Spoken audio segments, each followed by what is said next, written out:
Jausmas fantastinis. Dėkojam vaikinam, parodė eilinį kartą, kas yra Lietuvos krepšinis, kas yra Lietuvos trispalvė. Vyrai čia, žinot, prieš Hartensteiną žaidė, čia išaukštinta žvaigždė buvo, bet svarbiausia yra, kad mes esam komanda kaip žvaigždė. Ta vaikinai šiandien ir įrodė.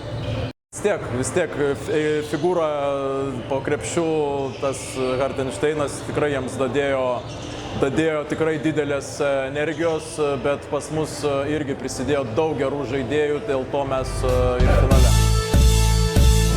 Vaikinam akcentuojam, niekas nebaigta, dar ne viskas, pasidžiaugiam trumpai pusvalandį rytoj į mūšį, į karą.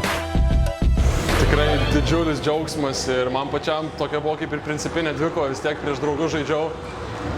Kažkaip sakė draugai, kad neišeis mums nugalėti, bet įrodėm, kad esam tikrai stipri komanda ir dabar negalvojam apie nieką kitą, tik apie auksą, arba koks bus priešininkas. Aš manau, kad žaisim prieš Prancūziją, bet žiūrėsim, kaip bus, tikrai atiduosim viską. Tikrai labai nuostabus, vokiečiai buvo labai puikiai komanda, labai jas norėjom nugalėti ir tai padarėm, esam labai laimingi. Laimim šitą pusfinalį! Mes už Lietuvą!